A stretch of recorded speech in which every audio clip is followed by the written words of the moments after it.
great groove of training every day.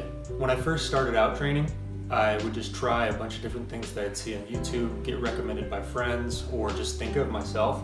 So every day I would show up and I would just try a bunch of things. There wasn't a lot of structure to it. However, as I went, this got refined more and more into 3 specific days that I now repeat during my training blocks. There's a jumping day where I focus mostly on technique and form, practicing on the basketball court if possible.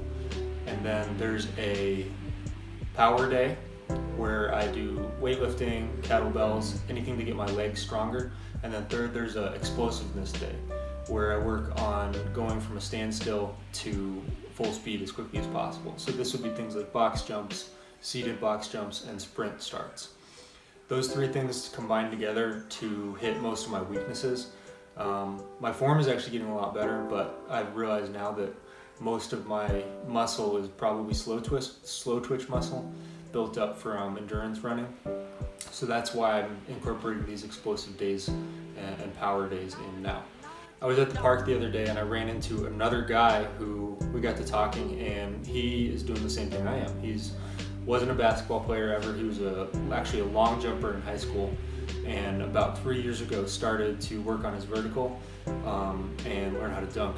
He's about the same height as me, and when we were messing around together at the park, he was able to throw down all kinds of dunks, and he was just wearing his flip-flops. So it was cool to see the progress that someone else had made along the same journey who lives right in my neighborhood.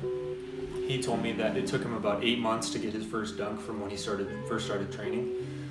So my goal of 2 months when I told him about that seems a little bit crazy, but I'm still optimistic about it given the progress I've been making. One of the things he was warning me about was injuries.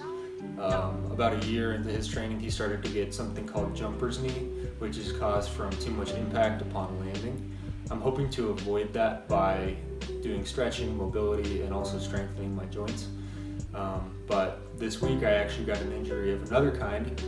We were out playing football at the park and I didn't have any cleats, so I was running around barefoot, and my brother was guarding me. He was wearing cleats, and I went up for a pass, and as I went up, he stepped on my foot with his cleats. My foot's not broken, but it's pretty bruised and swollen, and I don't want to hurt it worse.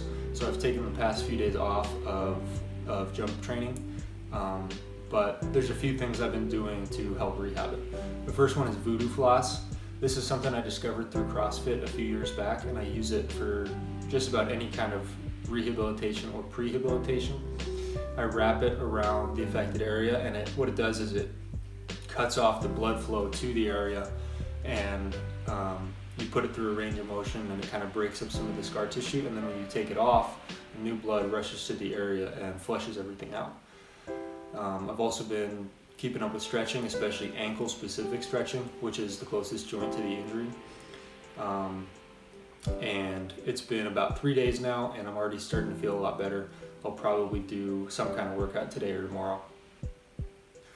I've got 2 weeks left to hit my goal of dunking by 2 months. So this is going to be a big week of training, and then the last week will probably be a little bit of rest so I can get to 100% by the last day, when I want to A, test my vertical for the last time, and B, try to go up and do some dunking. So this week I'm going to do some practice with a basketball on lower heights so I can get the fundamentals down, and we'll see what happens. I've also got some ideas for other types of videos, so I'll be putting those out soon, so stay tuned.